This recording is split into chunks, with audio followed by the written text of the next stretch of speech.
Boa noite a todos, minha família, amor exigente. Que prazer estar aqui outra noite, para a gente estar prestando alguns esclarecimentos, para a gente estar se conhecendo melhor.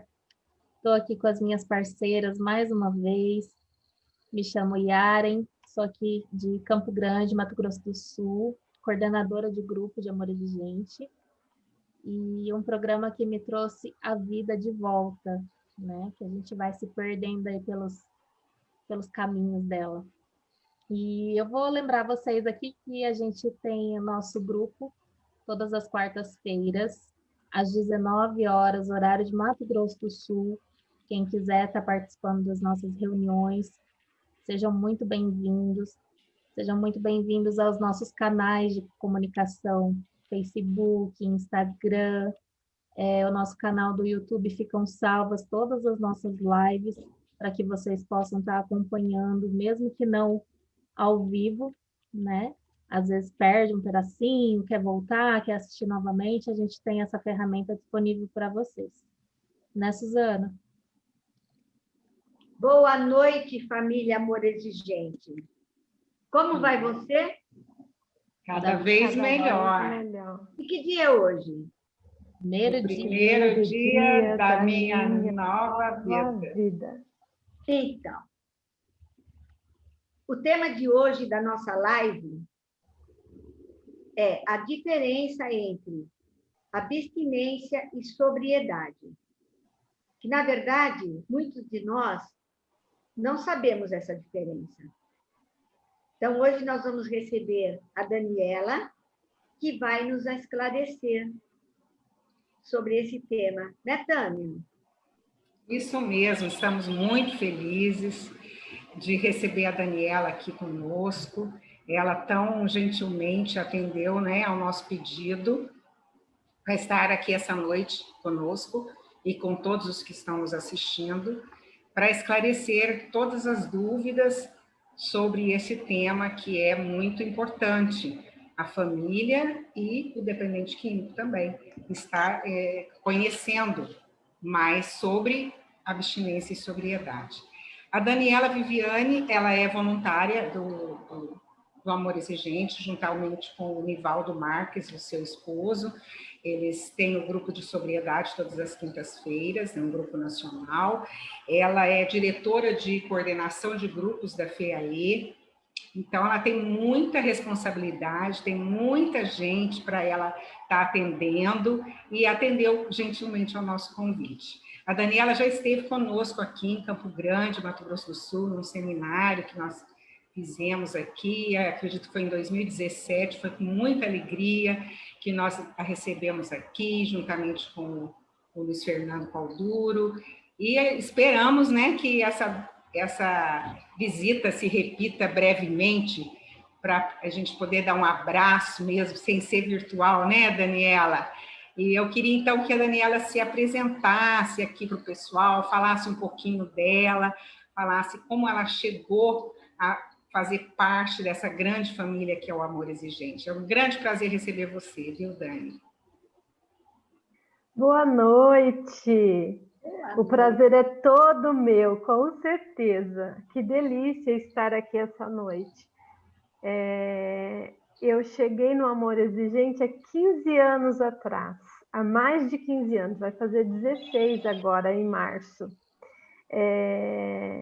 Eu cheguei dependente de uma substância chamada anfetamina, conhecida por muitos como remédio para emagrecer, né? Ela é uma droga estimulante do sistema central nervoso e também dependente de álcool e com diversas compulsões. E quando eu cheguei ao Amor Exigente, eu estava com a minha vida totalmente destruída, né? Meu marido não queria mais saber de mim, estava se preparando para uma separação. E eu venho de uma família de dependentes químicos. O meu pai é um alcoolista, tenho um irmão que também é dependente químico, e eu estava com a minha vida totalmente desgovernada e e fui buscar ajuda porque achava que precisava buscar ajuda para o meu irmão, que era um dependente de maconha na época. E alguém me apresentou o Amor Exigente porque viu o meu irmão na frente da minha casa fazendo marabales. Né? Ele ficava nos faróis da cidade, ele era morador de rua também, e foi morador do sistema carcerário. E uma certa vez veio aqui e alguém viu ele e me deu o livro do AE, aquele azulzinho ainda das mãozinhas. E eu li aquela proposta, achei maravilhoso, mas não era para mim, né? Porque eu não tinha problema, eu era uma pessoa normal e tudo essas coisas que a gente conhece muito bem. Mas aí um dia eu tentei ficar sem a substância e não consegui. E aí eu tive uma crise de abstinência, mas eu não sabia que aquilo era uma crise de abstinência. Eu achei que eu tinha um câncer, uma doença muito séria na minha cabeça, porque eu tive uma dor de cabeça muito forte, absurda, e eu tive náuseas, né? Eu cheguei a ter vômitos e eu não sabia o porquê daquilo. E eu não resisti, eu tomei de novo a substância e imediatamente eu fiquei bem.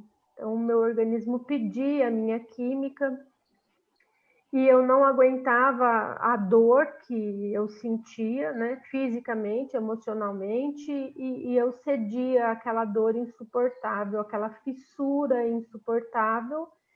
E então eu falei, eu preciso de ajuda. Quando isso aconteceu comigo, que eu passei muito mal sem a substância, aí eu pedi ajuda. Eu fui conhecer esse grupo chamado Amor Exigente e lá eu fui recebida dessa forma, olha. Eu chorava muito, né? Então, porque estava minha vida destruída e a moça me falou assim, ó, deixe que o AE te ame até que você possa se amar. E eu falei, que louco isso, como, né? Eu não acreditava em nada daquilo, achava aquilo muito louco, e essas perguntas que são feitas, como vai você, né? Que dia é hoje? Para mim era tudo uma grande babaquice. Mas só que eu tinha comigo que eu queria viver, eu tenho prazer na vida, né? E eu gosto das pessoas, eu gosto de estar junto, e eu não tinha mais aquilo. Então eu falei, eu não tenho outra opção, eu tenho que acreditar que isso vai dar certo para mim. E me joguei, deixei aquele povo louco me amar mesmo. Então eles me abraçavam, eles davam o telefone deles para eu ligar quando eu precisava, e eu ligava. E aí eu fui começando a minha recuperação. Foi assim que eu cheguei no AE. Fiquei 3 anos sozinha até que meu marido começasse a ver as mudanças reais em minha postura. E aí ele começou a ver o milagre acontecendo e começou a ficar com ciúmes e foi ver o que era o amor exigente. E aí ele ingressou. Gostei da parte que você disse. Eles me deram o telefone e eu ligava, era para testar, né, Daniela? Vamos ver se eles vão atender, vão me amar mesmo, né? É mais ou menos isso. Bom, então a gente vai começar a fazer umas perguntinhas, né, aqui para você, né? Você já deu aí um pouco da resposta aqui que eu ia te perguntar sobre as crises de abstinência, né?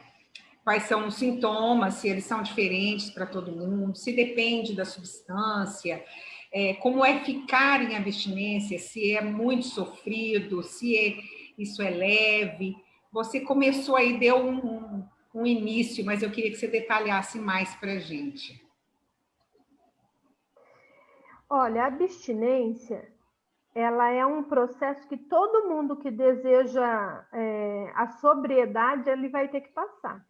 Né? Porque a abstinência é o ato de você abster-se de uma substância. Eu vou ficar sem o uso, eu estou abstinente, sem o uso. Parei de usar aquela substância. E eu vou sofrer algumas consequências por isso, porque se eu fiz o uso de determinada substância por algum tempo, o meu organismo está acostumado com aquilo e ele vai pedir. E ele vai pedir de formas variadas. E aí essa síndrome de abstinência, que vem a ser síndrome? É um conjunto de sintomas, né? E aí depende de indivíduo para indivíduo, do tempo que ele usou, da substância que ele usou, mas alguns sintomas são parecidos para todos, né? O que são? A ansiedade, a inquietação e insônia, ou você dorme demais ou dorme de menos. Em alguns casos, eu vou falar do meu caso, que é mais fácil, né?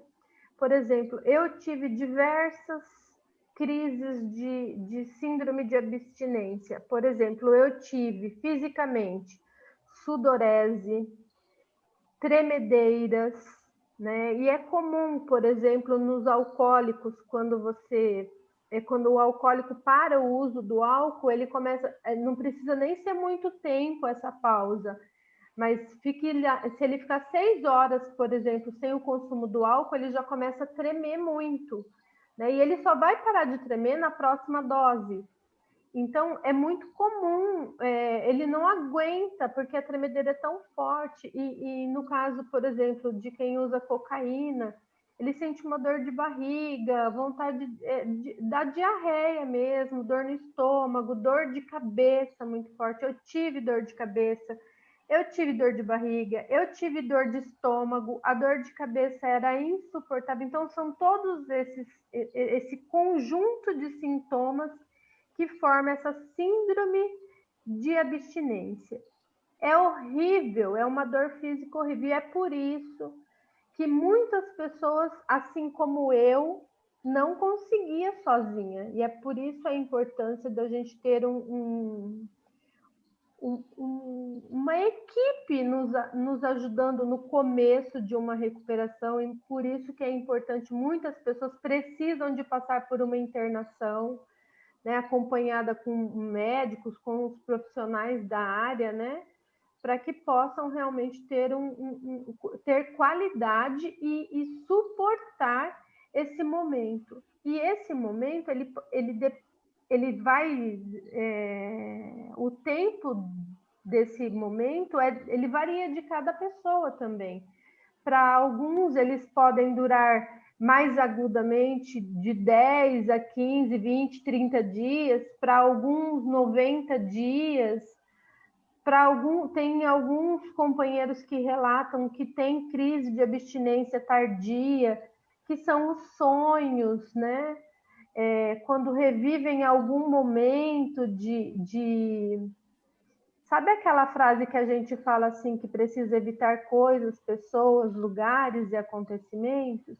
Uhum. Porque quando a gente não evita, isso pode causar em nós uma crise de abstinência emocional, por exemplo. Ela pode não ser física, mas dispara uma crise de abstinência emocional, né? E aí a gente entra num processo também de ansiedade, de fissura, às vezes, que é aquela vontade incontrolável de usar, né? Essa fissura.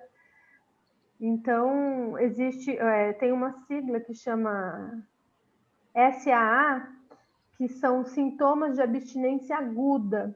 Ela vai demorar de 10 a 30 dias, e ela tem que ser, sim, observada de perto, de preferência por um profissional, né, um psiquiatra, e em muitos casos ela deve ser acompanhada também de fármacos, né? O seu médico vai passar remédio para que você realmente possa aguentar passar por esse período, que é um período, gente, que dói, é físico, dói, né? Mas eu garanto...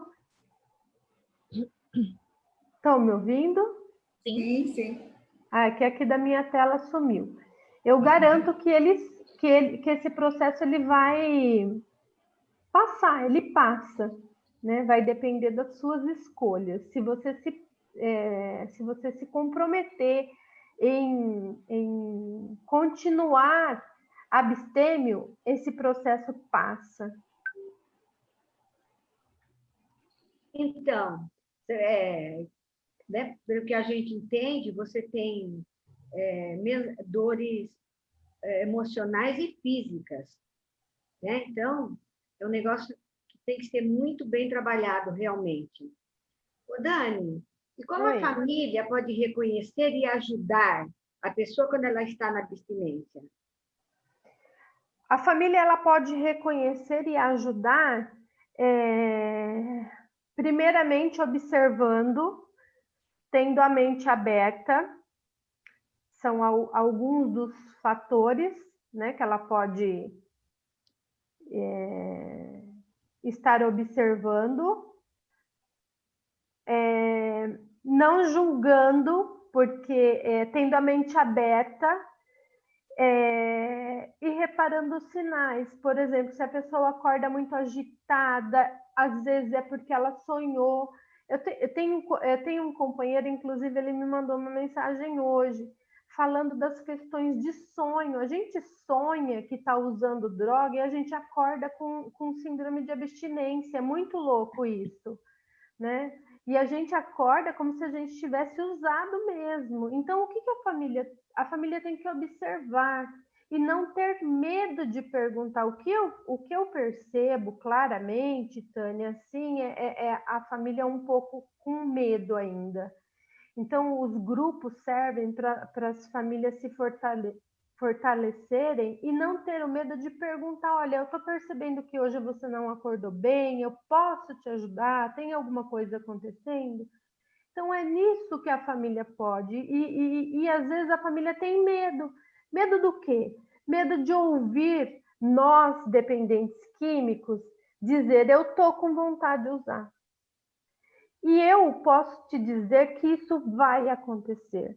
E se nós não tivermos a família preparada para ouvir isso, o nosso processo ele fica muito mais difícil.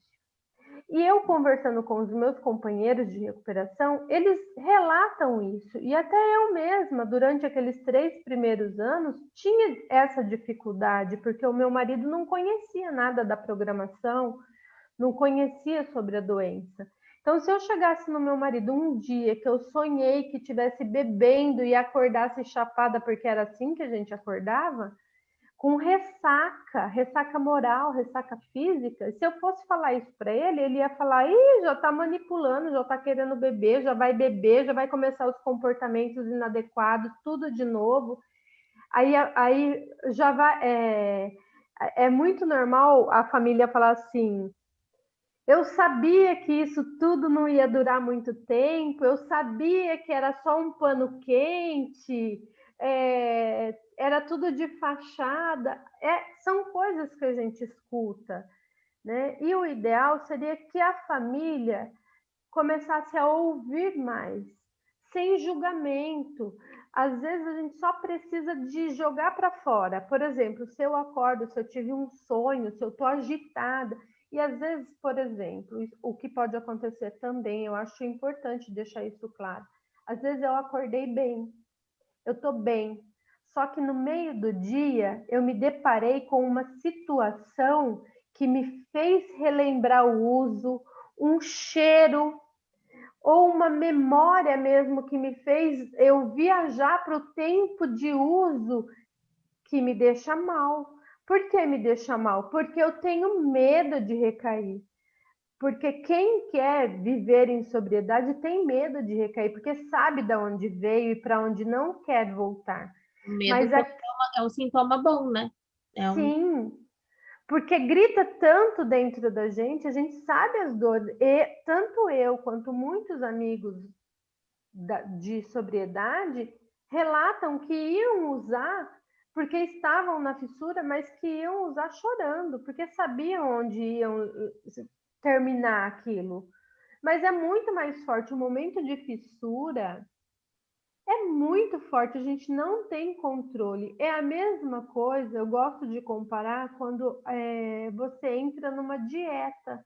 Você entra determinado numa dieta. Você fala, eu não vou comer, eu preciso emagrecer.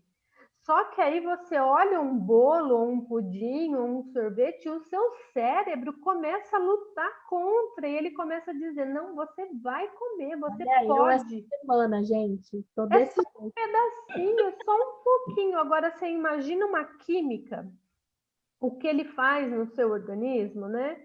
Então é muito sério, é muito forte, é muito pesado. A família, ela tem um papel primordial nesse processo, né? De estar atento às reações químicas, porque esse processo ele pode acontecer uma vez no dia e pode acontecer várias vezes no dia. E a família tem que estar preparada apenas para dizer assim, olha, eu estou aqui, tudo vai ficar bem, isso vai passar, porque essas crises, esses momentos, eles vêm no começo, eles vêm várias vezes, com muita intensidade, mas eles passam. É só o tempo da gente conseguir respirar e a família, quem está perto é a família. Se a família tiver assim, pode falar. Eu li certa vez que esse tempo de abstênico, assim, que a gente começa a tentar ficar em abstinência, ele demora em torno de 2 semanas o início, e ele se estende até o terceiro mês, vamos colocar mais ou menos assim, que seria a fase mais difícil de se levar, né? Que as crises, elas vêm a fissura com um pouco mais de força e intensidade.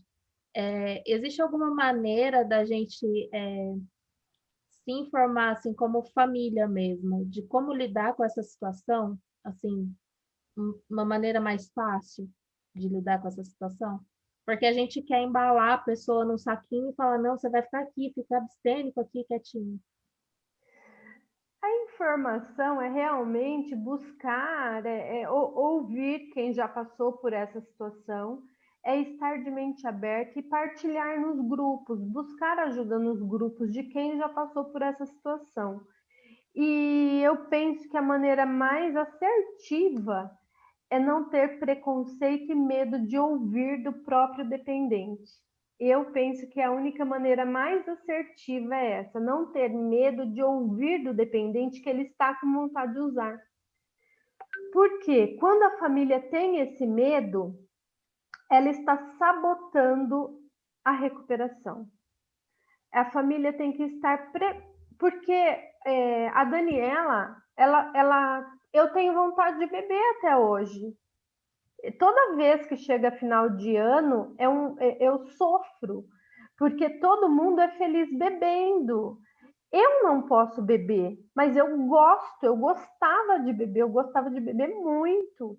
Então, é hipocrisia, eu não vou fazer isso, de falar, eu não tenho mais vontade de beber. Não, é mentira, porque quando eu vejo todo mundo se reunir para beber, eu tenho vontade de beber sim. Eu não posso beber porque eu não tenho controle sobre a bebida. Eu não posso beber porque se eu beber uma, eu não consigo parar. Então, eu tenho essa consciência e eu, sob o efeito de álcool, não presto. Deixa eu Então, te fazer outra pergunta aqui. A Rafaela, que está assistindo a gente, ela colocou uma indagação legal.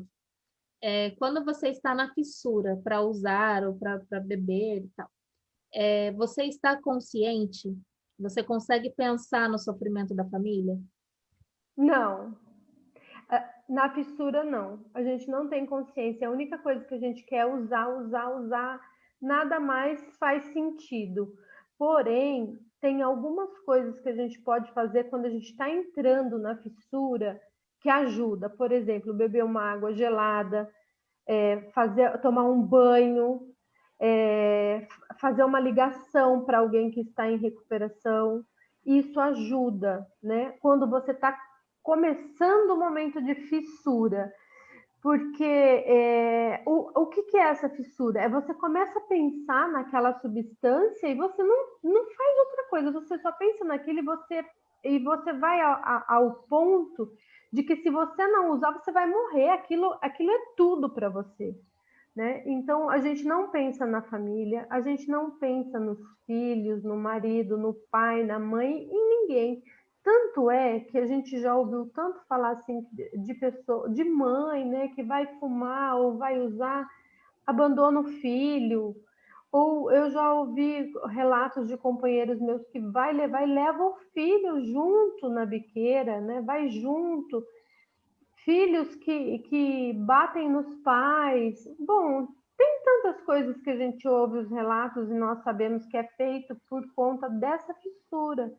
Então, o que dá para se fazer é um pouquinho antes desse estágio, né? E a família percebe esse estágio e pode ajudar, oferecendo uma água, oferecendo alguma coisa para comer, oferecendo uma conversa. Olha, eu estou aqui, vamos conversar, oferecendo um abraço. Isso ajuda. Aqui na minha casa eu criei o cantinho do abraço, porque às vezes eu tô tão mal, agora já é menos, mas ainda acontece que eu não quero nem falar. Eu não tenho condição de expressar o que eu tô sentindo, porque eu não sei. É tão louco que eu não sei o que eu tô sentindo, eu só tô querendo aquilo demais, eu não sei nem explicar o que que é. Então, aqui na minha casa nós criamos o cantinho do abraço. Então, eu encosto ali e eu fico ali. O meu marido e o meu filho já sabem que eu não estou bem e eles só me abraçam, eu não quero falar. Eu não tenho condição, às vezes, de falar nada, porque eu nem sei o que falar. O que eu vou falar? 15 anos tentando ficar em sobriedade e eu não tenho controle sobre certos sentimentos, sobre certas atitudes ainda. E é para o resto da vida, porque a doença ela é incurável. E a minha sobriedade é para o resto da vida. A busca pela minha sobriedade é da hora que eu levanto à hora que eu vou dormir. Então, e isso não pode ser uma coisa pesada nem para mim e nem para o meu familiar. Tem que ser leve, né? São alguns momentos no dia que vão ser ruins e que vão passar, né? Que se a gente começar a encarar isso de uma forma mais leve, fica bom para todo mundo, não fica pesado. E acontece o arrependimento depois disso, né? A gente sabe que não sente, não tem nenhum sentimento quando a pessoa ela vai para o uso. Ela aceitou a fissura e ela vai para o uso. Porém, depois que toda aquela coisa passa, ela sente o arrependimento. Só que ela não consegue se retratar. A maioria das vezes, né? Pelo menos. Até entrar num estágio de tratamento mesmo, que ela entenda que isso deve ser retratado, né? Sim, porque vem a vergonha, né, da impotência. Eu sou impotente perante uma substância que eu mesma fui buscar e coloquei na minha boca, ou no meu nariz, ou na minha veia. É impotência, né? Como é que eu posso ser tão impotente perante aquela substância que não veio até mim, eu fui buscar? Ô, Dani, no grupo de sobriedade, essa é a importância do grupo, né? Participar de grupos. Vocês têm padrinhos? Olha, agora, quando eu entrei para o Amor Exigente há 15 anos atrás, não se falava em padrinho. A gente tinha padrinho em outras irmandades, na qual eu frequentei também, né? Sim, No AA, no NA, nós tínhamos o apadrinhamento. Mas agora nós estamos falando, sim, apadrinhamento dentro do AE. Só que a gente tem que tomar muito cuidado com essa questão do apadrinhamento. Ele é muito importante. O que vem a ser esse apadrinhamento? É uma pessoa na qual você se identifica com a história e que você chama no momento de dificuldade para você poder partilhar um pouco mais fora das reuniões, porque às vezes a reunião é cheia e você não tem tempo hábil para falar as situações que você precisa falar. Então, você escolhe uma pessoa, pede para que ela seja o seu padrinho ou madrinha, e aí, durante a semana, você fala com essa pessoa suas dificuldades, suas maiores dificuldades. Porém, eu aconselho nunca pedir para ser seu padrinho uma pessoa que passe a mão na sua cabeça, porque não é disso que nós precisamos. Nós precisamos de pessoas firmes que mostrem para nós aonde é que nós precisamos melhorar. E uma pessoa que não tem pulso firme, facilmente nós vamos manipulá-las, porque nós somos experts nisso. Dani, você falou aí que conheceu e já frequentou outras irmandades de recuperação. Muitas vezes nós já tivemos pessoas que nos indagaram o porquê, quer dizer, a pessoa não tem conhecimento, mas eu queria que você esclarecesse, o porquê que o Amor Exigente não trabalha os 12 passos, né? Então, a gente explica que não, que é um programa diferente, que trabalha 12 princípios, mas as pessoas não entendem muito bem, então, às vezes, a gente até é criticado por isso, como que num grupo de sobriedade o Amor Exigente não trabalha os 12 passos. Porque nós temos um programa, nós temos 12 princípios básicos e 12 princípios éticos. Então, o nosso programa ele é comportamental, né? Ele trata do nosso comportamento então nós não temos a necessidade de ir buscar nos passos material para trabalhar o nosso programa. E o nosso programa é riquíssimo, eu sou encantada, apaixonada pelo AE. E eu trabalhei, sim, os passos. Durante um ano eu frequentei o AA, durante um ano eu frequentei o NA, porque eu precisei disso para me recuperar. E durante 3 anos eu frequentei uma irmandade anônima chamada CCA, Comedores Compulsivos Anônimos, onde também trabalha os 12 passos e as 12 tradições. Eu fiquei lá por 3 anos trabalhando os passos, trabalhando a minha doença, né? Os passos trabalham a minha doença e os princípios trabalham a minha sobriedade, né? Isso é muito importante você colocar, né? Que é essa diferente. Diferença. Olha, a sobriedade, ela é diferente da abstinência. A abstinência, eu estou abstêmia de uma substância. E para nós, no Amor Exigente, a sobriedade é um estilo de vida que eu consigo através dos princípios, da prática dos princípios básicos e éticos. Então, essa sobriedade que eu venho buscando todos os dias na minha vida é o meu estilo de vida, é o meu caminhar, é o meu agir, é o meu falar, me comunicar com as pessoas. No comecinho, a Tânia e eu estávamos falando, ela comentou desse meu falar calmo. Não era assim, não era assim antes. Eu trabalhei isso dentro do programa de Amor Exigente com metas. Então, eu gostaria até de citar um exemplo de uma meta que eu coloquei para eu mudar o meu jeito de falar, porque eu falava gritando, eu queria que o mundo inteiro me ouvisse, porque eu era a Aparecida, né? Então, o que eu fazia? Eu falava muito alto e eu queria que todo mundo me ouvisse, e dentro do AE eu aprendi que eu tinha que mudar o meu comportamento. Eu coloquei como meta não falar com ninguém que não estivesse tendo contato visual comigo dentro da minha casa. Então, para eu falar com o meu marido, eu tenho que ir onde ele está. Se ele está na sala, eu vou até a sala. Meu filho, se o meu filho está no quarto, eu vou até o quarto para falar com ele. Eu não grito mais, eu não chamo mais. E isso foi uma meta que eu coloquei para mim, semanal, e que eu tive que repetir ela várias vezes até ela virar uma rotina, e depois virou uma meta familiar.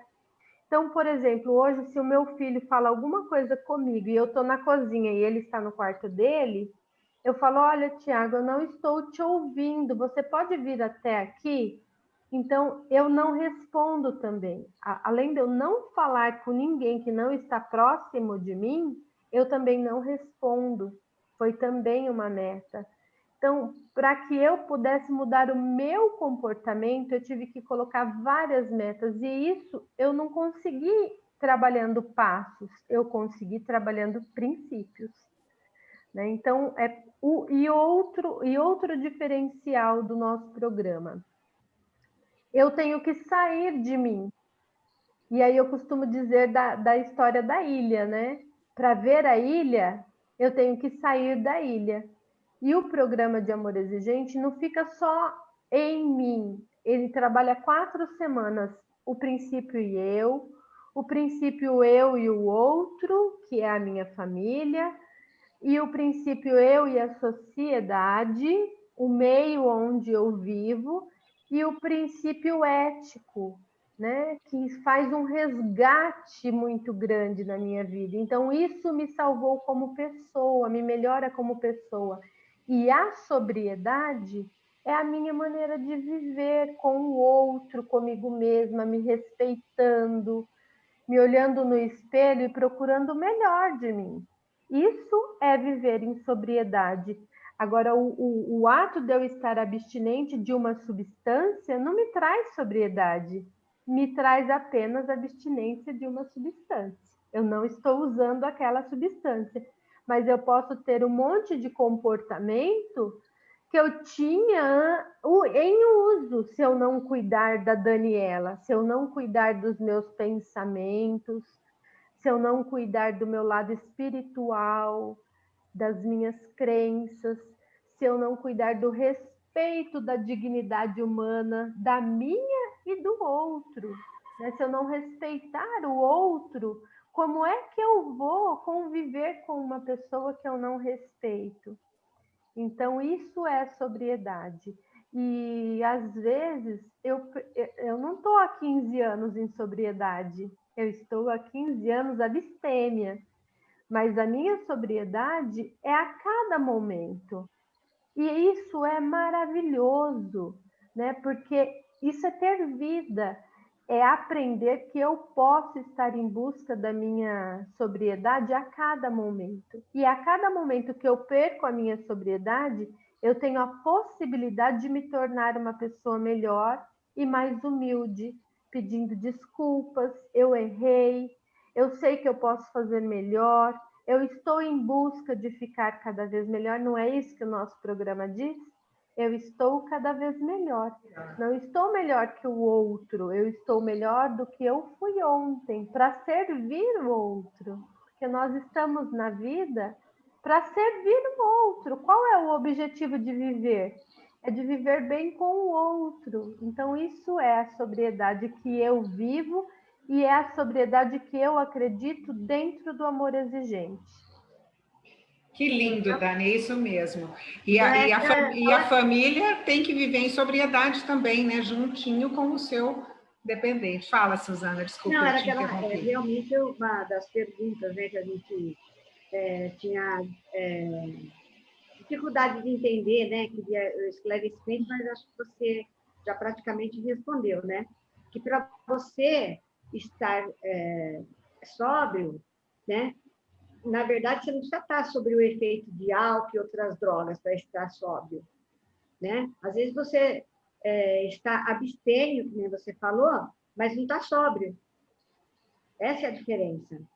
A sobriedade, então, é trabalhar todo esse defeito de caráter, essa postura, certo? Certo, o comportamento. Comportamento. É o que trabalha o amor exigente, né? Isso. Mudança E a família demora muito para entender isso.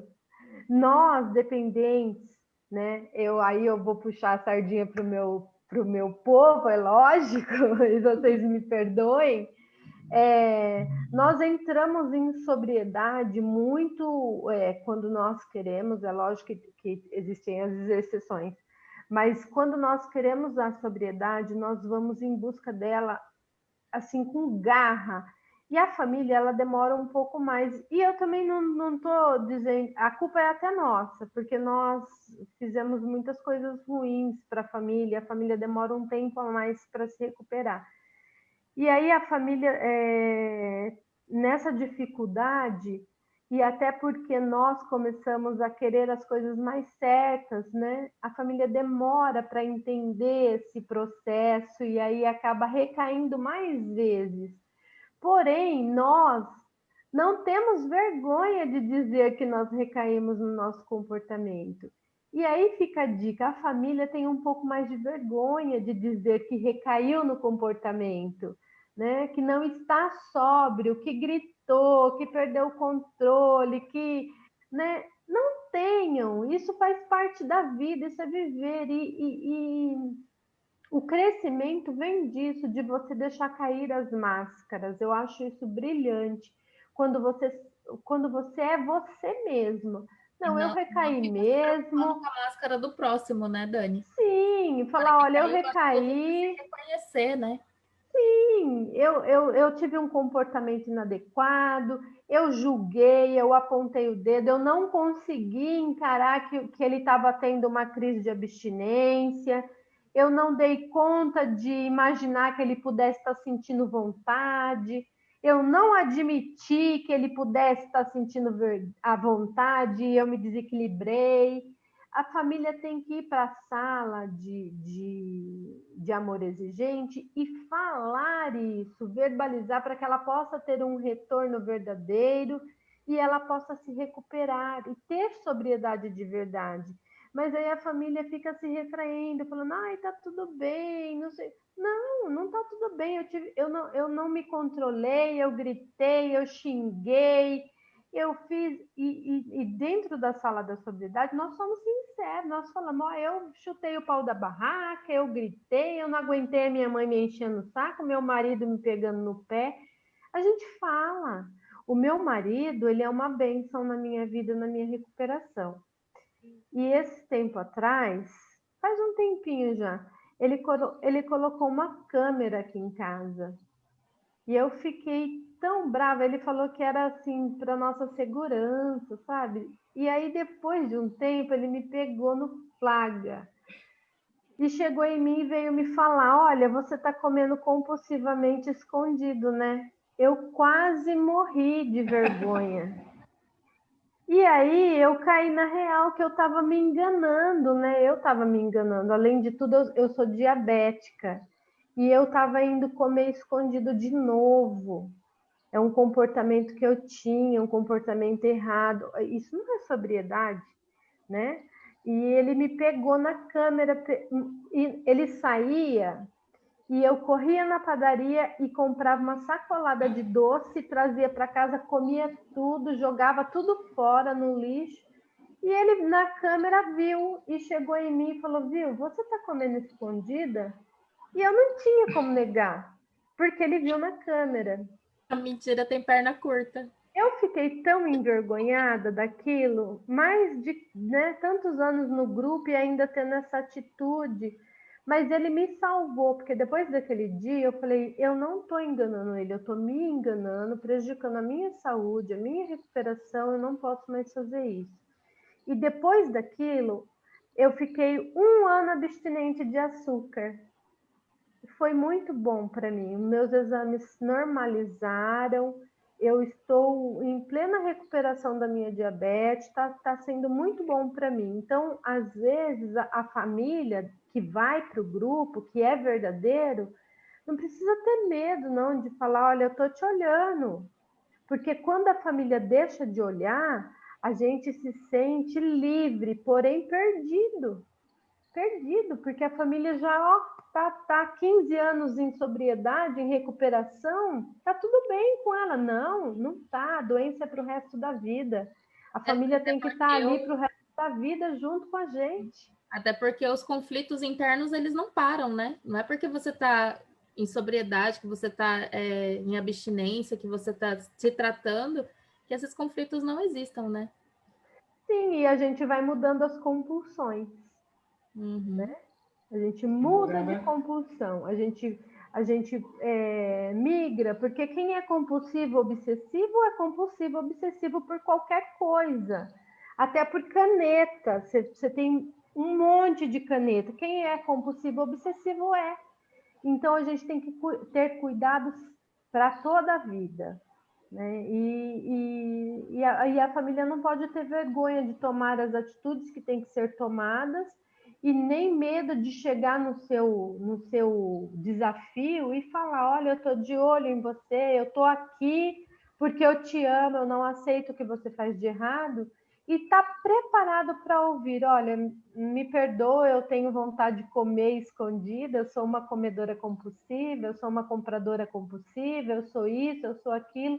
Tá bom, o que você precisa? Como você precisa que eu te ajude? Estar aberto mesmo para ouvir. E nós, em contrapartida, como dependentes, aí eu falo para os meus companheiros, se estiverem aqui me ouvindo, sermos honestos e verdadeiros também. Falar, sim, eu errei, mas eu preciso da sua ajuda. Né? É difícil para mim, eu quero ajuda e preciso de você. Simples assim, e assumir, eu errei, comprei escondido, comi escondido e preciso da sua ajuda. Obrigada. Mas eu fiquei morrendo de vergonha. Foi um horror. Mas tudo bem, eu errei, estou aqui assumindo o meu erro e não vou errar mais. E ele demorou para confiar de novo? Não, é porque a gente tem, assim, muito claro a nossa sobriedade. Então, é assim, quando eu quero comer um doce hoje, né, depois de um ano de abstinência, eu falo para ele, eu quero comer um doce, compra para mim, a gente come juntos. Eu não como mais escondido. Porque eu não sou proibida de comer, eu só não posso comer tudo, né? Eu posso comer um pedacinho, eu posso comer um pouquinho, chupar um pouquinho de sorvete, é que eu não tenho controle sobre isso. E se ele está do meu lado, ele me ajuda. Então, quando eu tenho vontade, eu aprendi que eu preciso pedir ajuda. Então, eu falo, olha, hoje eu quero comer um doce, você pode comprar para mim? Ele vai, ele compra e a gente come junto. E quando isso acontece no uso de drogas, como que vocês lidam com essa situação? Bom, no uso de drogas, a gente não tem controle sobre isso, né? Se a gente estiver usando drogas, a gente não vai pedir para a pessoa ir comprar, a gente vai comprar. Então, isso a gente só consegue quando a gente está em abstinência e no controle, né? Não tem... Dani, nós tínhamos um coordenador que sempre falava que o codependente, né, o familiar, carrega uma mala. E ele carrega uma mala cheia do passado do dependente. E de vez em quando ele abre a mala e joga tudo em cima do dependente. Então, nessa hora da verdade que você fala, não é abrir essa mala e jogar tudo, né? A gente tem que carregar a mala com leveza. Ela existe, ela aconteceu, você tem essa mala, você tem essa bagagem, mas você não vai abrir mais, certo? Então, porque às vezes nesse diálogo que você fala de ser aberto, não pode existir os julgamentos e jogar a culpa, né? Eu sofri por sua causa, eu não quero sofrer de novo, esse tipo de coisa assim. Sim, isso é uma coisa. Foi muito bom você falar sobre isso, porque, primeira coisa, para nós, dependentes químicos, isso é um porre e não resolve absolutamente nada e pode nos levar a uma recaída. É um fator de risco para uma recaída, essas lembranças do passado, porque pode sim disparar um gatilho, uma lembrança, e pode disparar esse gatilho, uma memória eufórica aí, que nos leve a uma recaída sim. O que aconteceu, nem Deus muda mais, já aconteceu. Então, para que ficar pisando, né? Para que ficar alimentando coisas que não tem como mudar? Então, o foco é sempre valorizar o que está acontecendo de hoje, o dia de hoje. Então, olha, hoje você não está bem, o que eu posso fazer para te ajudar hoje? Esse comportamento seu não é legal, assim como o Nivaldo fez comigo. Ele chegou, eu estava lavando louça, não vou me esquecer. Ele chegou e falou, olha, o seu comportamento não está legal, você está mentindo, eu vi que você está comprando doce escondido. Por quê? O que está acontecendo? Você precisa de uma ajuda extra? Ele me deixou sem chão, porque não tinha como eu contestar. Mas em nenhum momento ele jogou na minha cara nada do passado. Ele falou para mim o que a gente pode fazer a partir de agora. Eu fiquei morrendo de vergonha, eu pedi desculpas, eu falei, realmente eu estou comendo escondido, não sei o que está acontecendo. É aquela história, eu não tenho nem o que dizer. Eu nem sei o que dizer para ele, porque a minha vergonha é imensa. E ele simplesmente falou, o que nós vamos fazer a partir de agora? Qual que é a medida que nós vamos tomar juntos? É assim. Isso é uma parceria, né? Oi? Isso é uma parceria. É uma parceria, porque a recuperação ela é uma parceria. A recuperação ela é individual. Porém, a família está envolvida nisso. Eu tenho que querer estar em sobriedade, eu tenho que querer passar pelo processo da dor, da abstinência, eu tenho que querer passar pelo processo, por todo o processo de crescimento na sobriedade. Porém, a família tem que estar junto. Agora, tem aquela família que fala assim, é ele que usa droga, o problema é dele, eu não preciso parar de beber, eu não preciso parar de fumar, eu não preciso parar de ter esses comportamentos inadequados. Vai dar certo? Não, não vai dar certo. Se você acha que você tem um dependente químico, que você pode continuar bebendo, tendo bebida dentro da sua casa, eu lamento, mas não vai funcionar. É muito fácil você dizer para o outro, não beba, não fume, não use maconha, não use cocaína, e você continuar fumando seu cigarrinho, bebendo a sua cervejinha no fim de semana. Por que você não tenta para ver o quanto é bom? Não dá certo. Se você quer recuperar a sua família, a sua estrutura, a sua base, você também tem que entrar nessa sobriedade juntos. Tem que ser junto, não dá para falar para o outro que ele não pode beber e você continuar bebendo, né? Não dá para ser assim. Os dois têm que fazer junto. Todos nós temos um problema comportamental, né, que precisa ser alterado. Então, que comece assim, vou entrar em abstinência também e viver assim para frente, né, para seguir em frente. E dá para ser feliz. Dá para fazer coisas maravilhosas sem uso de substância nenhuma. A gente Gastando é feliz. menos, né? Muito menos. E aproveitando todos os momentos, porque quando a gente está em um efeito do álcool, a gente não aproveita os momentos. A gente fica entorpecido sobre o efeito da substância e não é legal. A gente vive bem, a gente fica bem se a gente não beber, a gente aproveita mais cada momento. É porque você vê verdadeiramente, né, a beleza, né? Sim. E a importância da família, por exemplo, no seu exemplo, né, que você deu, o marido demorou um pouco para ir conhecer, né, a dinâmica do grupo. Então, a gente, assim como coordenadores aqui, a gente sempre pede para a família, vocês têm que conhecer o outro lado também. Né? Nós trabalhamos aqui com a família, mas vocês têm que conhecer o outro lado. Para ter um diálogo, para poder resolver alguma coisa sem agressividade, sabe? Ter esse conhecimento. Que nem você falou, né? Quando a pessoa está com vontade de usar qualquer coisa, ela vai procurar sozinha. Agora, quando ela quer comer alguma coisa, que ela vai fazer isso escondido, né? Isso acontece mesmo, né? A pessoa na dieta, ela come escondido dela mesma. Ela esconde as coisas dentro do guarda-roupa, né? Ela não quer admitir isso. Mas a família estando junto, né? Ela é parceira, ela ajuda, né? Nem você falou, né? Agora, se não tiver a mudança da família, é meio difícil também.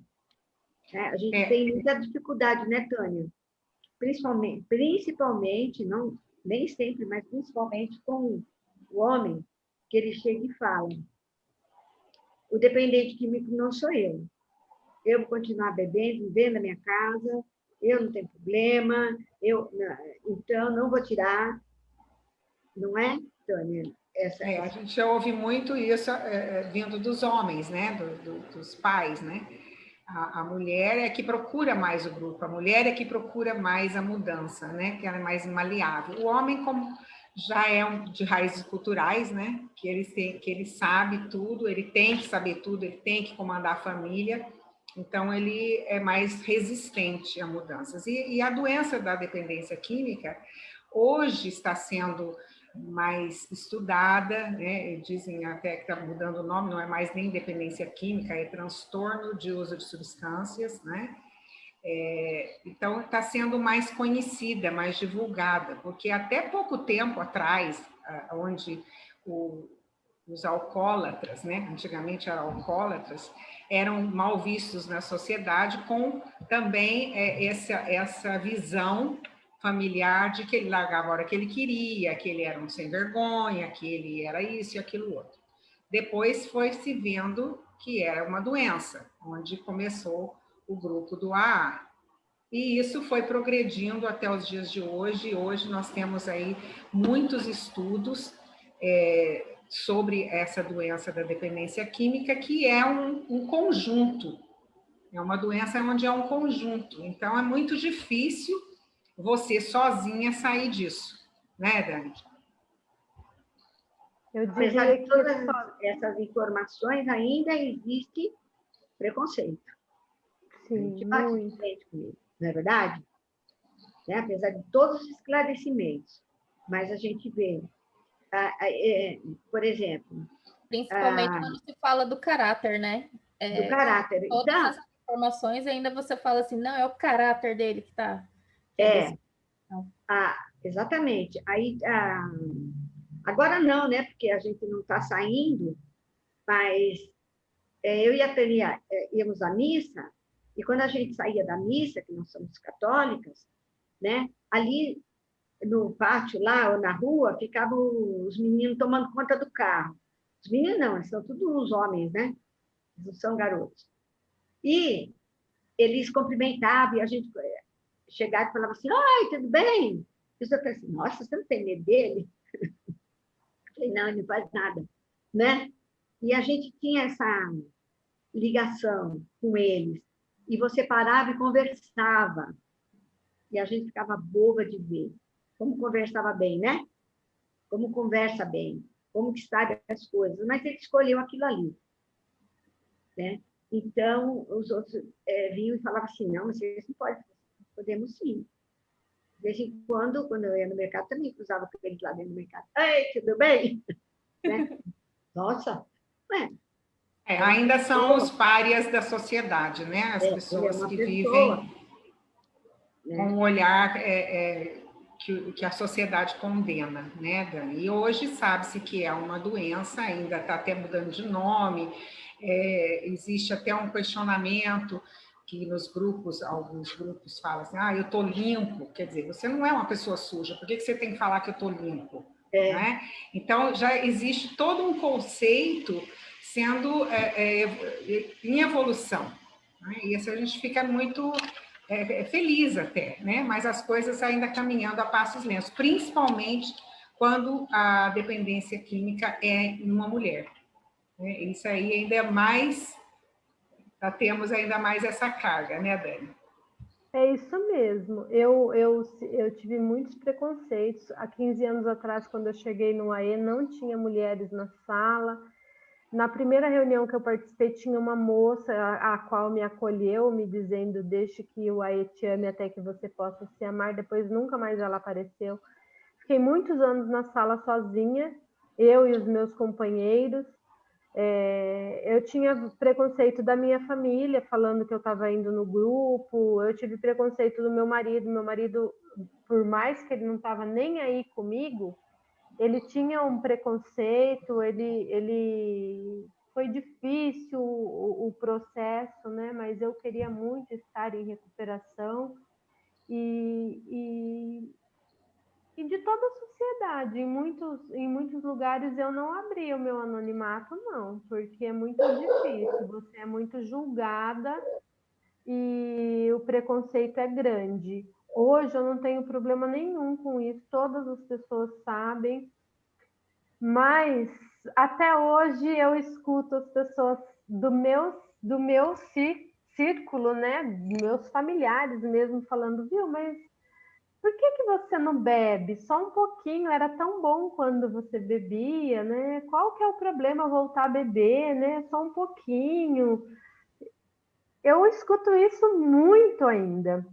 Então, isso ainda é uma... Acontece que quando a pessoa bebe, ela pode...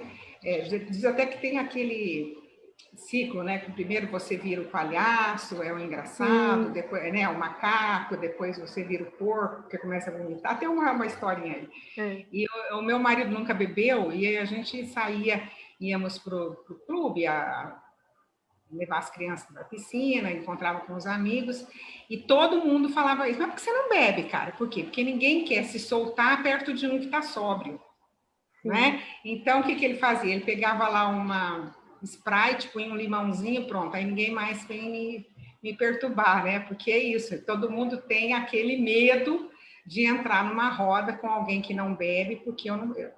Ninguém vai me perdoar também das minhas macaquices, né, Dani? Exatamente Eu isso. comecei o meu relacionamento com o meu esposo, todo mundo adorava, né? Nossa, ele é legal, ele é divertido, não sei o que, mas também bebia que nem um cachorro velho, né? Aí Aí, quando ele parou de beber, hoje os comentários são assim: nossa, como você é chato, você é emburrado. Aí ele fala assim: eu sempre fui assim, você que me fantasiava, você que achava que eu era legal. Ele mesmo fala: eu sempre fui chato. Aí eu concordo, porque realmente ele sempre foi mais emburrado, ele sempre foi de pouco brincadeira. Só que todo mundo falava assim: não, ele é o mais divertido da festa. Mal sabiam eles o que acontecia depois da festa, né? É bem isso. As pessoas querem que a gente participe de um meio, né? Onde todo mundo está bebendo, eu também tenho que beber.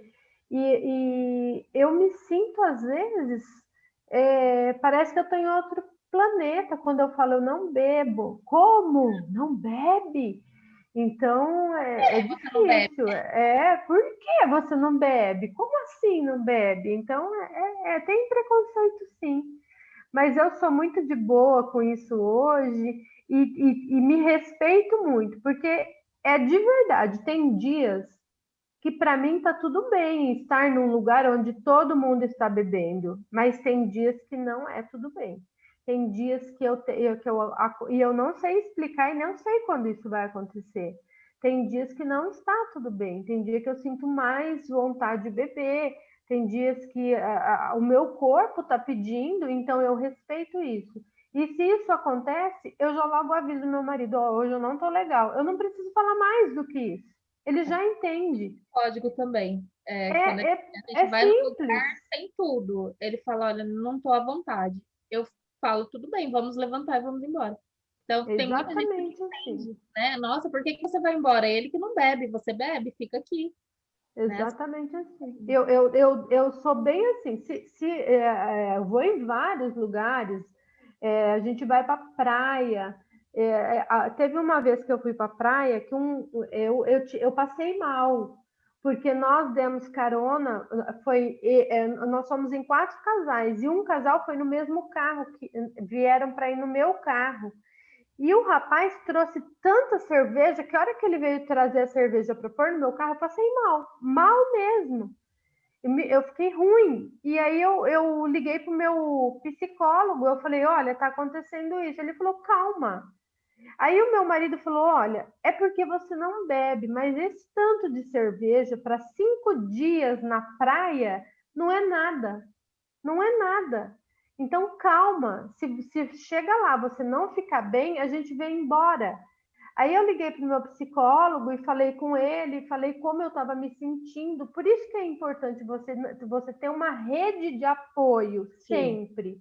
E foi o que aconteceu. Aí eu fui com essa tranquilidade de que se lá eu me sentisse vulnerável, eu avisava meu marido e a gente vinha embora. E aí eu também fui com o meu psicólogo já falou assim, olha, a qualquer momento você pode me ligar. Os meus companheiros de sala, a qualquer momento você pode me ligar. Então eu tinha uma rede de apoio. Então Maravilhoso. isso é o importante. E eu fui. E aí foi tão engraçado porque nós tínhamos uma quantidade de dias para ficar e esse meu amigo que levou esse monte de cerveja, ele bebeu tanto, deu PT lá e ele passou mal. Aí depois eu falei, infelizmente esse meu amigo faleceu de Covid, gente, é tão triste, mas é verdade. E ele deu PT, ele não ficou bem, sabe? Aí eu fiquei pensando,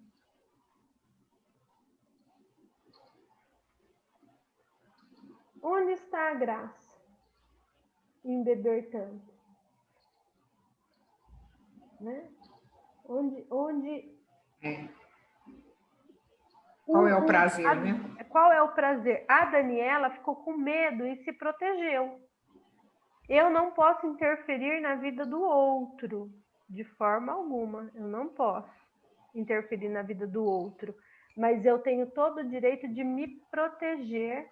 E é assim que o AE me ensina, né? Ele me ensina que eu posso estar em todos os lugares, desde que eu tenha uma rede de proteção. Desde que eu esteja consciente do que é viver em sobriedade, né? Que são as minhas escolhas, que são a maneira como eu quero acordar e ir dormir todos os dias. Né? O que eu quero para mim, o que eu quero para o outro, o que eu quero, como eu quero viver no meu entorno, com as pessoas que vivem comigo. Eu não estraguei o barato de ninguém, né? Eu não deixei de viajar, eu só me protegi. E é assim, né? Agora, a família é importante nesse papel, né? O meu marido, ele me deixou tranquila. Ele falou, nós vamos, se você não se sentir bem, a gente vem embora. E você, familiar?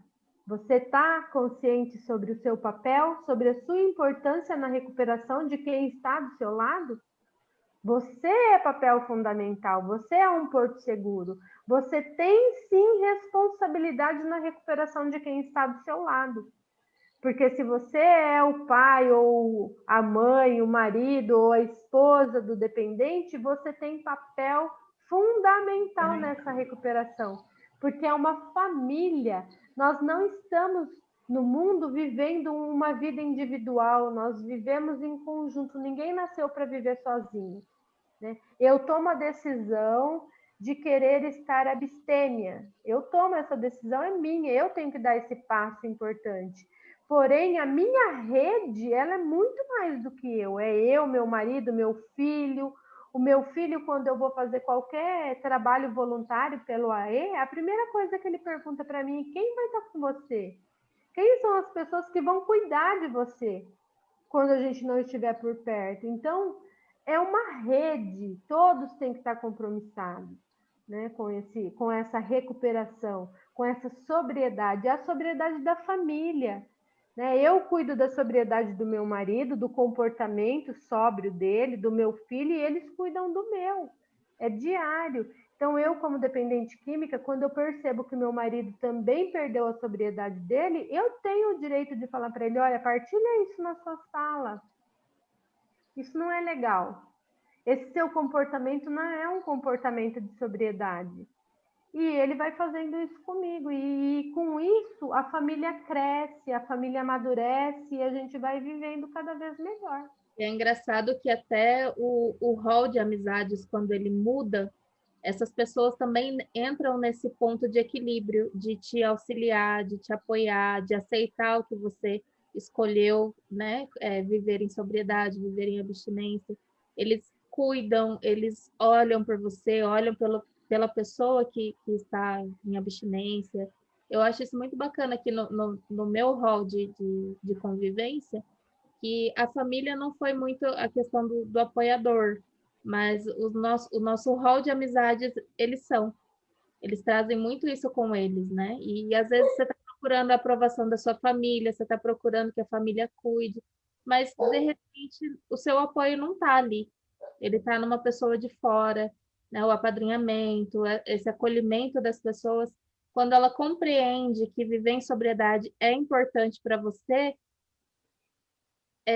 tudo junto ali e fica uma paz mesmo no lugar. Você não fica apreensivo, né? Eu acho que isso tudo tira a apreensão do lugar e aí você se sente tranquilo. Eu posso estar aqui porque está todo mundo entendendo o que eu estou fazendo, né? É por mim, é para eu poder me manter, né? Olha, para viver a abstinência, que é o eu estar sem a substância, sem o uso de uma substância, eu tive que evitar pessoas, lugares, situações, emoções, conflitos, eu tive que evitar muitas coisas. Eu tive que evitar familiares, pessoas que eu amo muito, mas que me faziam mal, que me faziam ter vontade de usar e lembranças. Eu tive que evitar isso no começo da minha recuperação. E às vezes hoje, para me manter em sobriedade, né, para me manter uma pessoa sóbria, centrada, eu ainda preciso me manter longe de algumas pessoas, até da minha família, que faz eu perder, eu sair do meu eixo, né? Então eu procuro evitar, com Isso que é muito importante. respeito, com muito carinho. Às vezes eu sofro, né? Porque é família, mas se isso vai me manter sóbria, eu faço. Porque hoje o meu único objetivo é a sobriedade, é viver em sobriedade e abstêmia. Então, a busca da minha felicidade são essas duas coisas: me manter abstêmia e em sobriedade, né? E para me manter em sobriedade, eu preciso fazer escolhas. E essas escolhas, às vezes, dói em mim e dói no outro também. Mas eu vou fazer, porque isso vai me dar paz. Porque a sobriedade, ela me traz paz. E eu tendo paz, eu tenho felicidade. E E aí aprender, né?